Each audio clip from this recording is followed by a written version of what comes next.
You probably wondered how AI makes that jump from just talking, just generating text, to actually doing things. Well, today, we're going to pull back the curtain on one of the biggest leaps in AI right now, how these systems actually learn to interact with the real, physical world. I mean, we've all played around with large language models, right? We've seen them generate some incredible text. But how does an AI actually go and book an appointment for you, or pull up the latest news, or maybe even access a secure company database? Yeah, that's the big puzzle we are solving today. Okay, so to really get the solution, we first have to understand the core problem. See, a language model all by itself is, well, it's pretty limited. It's kind of like it's living inside this digital bubble, totally cut off from everything that's happening in the real world right now. And that bubble, it has some serious limitations. For instance, an LLM can't just go and check today's headlines. Why? Because its knowledge is essentially frozen in time. It only knows what it was trained on. And forget about scheduling a meeting or pulling your company's latest sales figures. It just has no way to connect to those outside systems. Let me give you a perfect example. Let's say you ask a basic LLM for Tesla's current stock price. So what are you going to get? Probably a guess, or even worse, a hallucination, which is just a fancy way of saying it made up a number.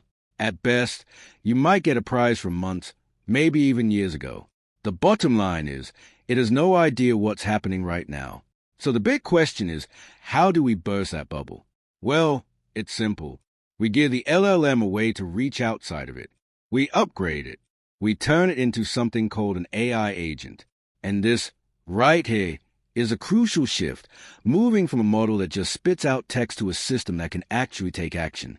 So an AI agent isn't just a language model anymore. No, it's a really powerful combination. Think of the LLM as a brain. It does all the reasoning. But now it's connected to a whole set of tools. And it has the smarts to decide which tool to use and when.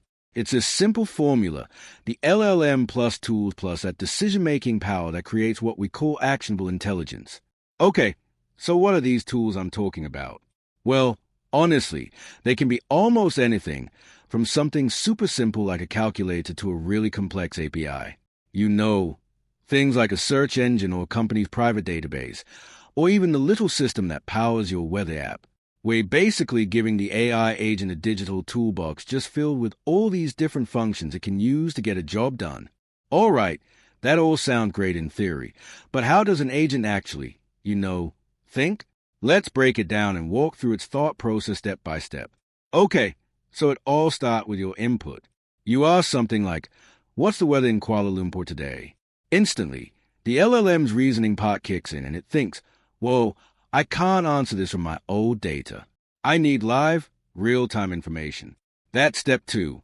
So for step 3, it looks at its toolbox and goes, I need to use a weather API for this. Then comes the action. Step 4. The system actually calls that API and pulls the current weather data.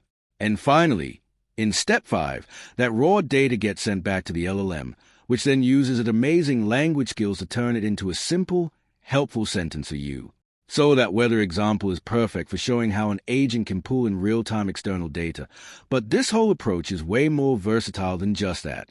Let's look at another classic example, one where a standalone LLM would probably just fall flat on its face.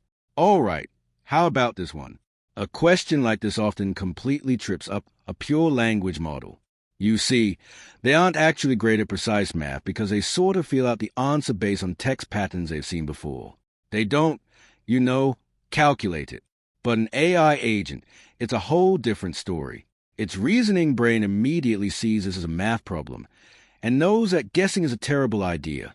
So it does the smart, logical thing. It reaches right into that toolbox and pulls out the calculator tool. And bam, just like that, you get the perfectly accurate result. There's no guesswork, no making stuff up. It's just the right tool for the right job, giving you a reliable answer every single time. I mean, that is a huge leap forward when it comes to trust. So why is this such a big deal? Why does it matter so much? Because this whole agent-based approach, it's a fundamental shift in what AI can even be. We're talking about moving from a technology that just generates paragraphs of text to one that can perform actual meaningful actions out in the world. I mean, The difference is night and day. A standalone LLM, it's stuck with old static data.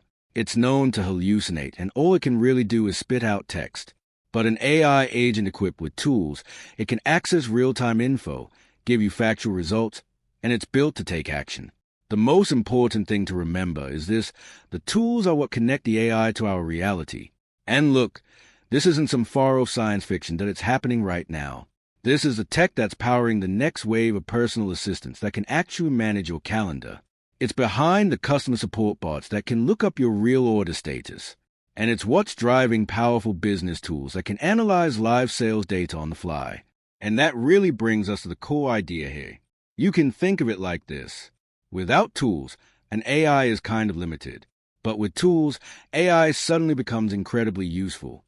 The language model is a powerful engine, for sure. But the tools? They're the wheels, the steering. They're everything that actually connects that engine to the road. So in the end, the real power, the real magic, comes from combining these three things. You need the language to understand what someone wants. You need the reasoning to come up with a plan. And you absolutely need the external tools to carry out that plan in the real world. So that all brings up a really fascinating next question, doesn't it? We've just seen how these agents can use tools to act in the present moment. But for them to be truly useful, they also need a way to learn from the past. I mean, think about it. For an agent to be a really great personal assistant, it needs to have a memory, right? It needs to remember who you are, what you guys talk about before, what your preferences are, and that whole topic, how AI agents remember things. Well, that's exactly what we're going to be breaking down in our very next explainer. I'll see you then.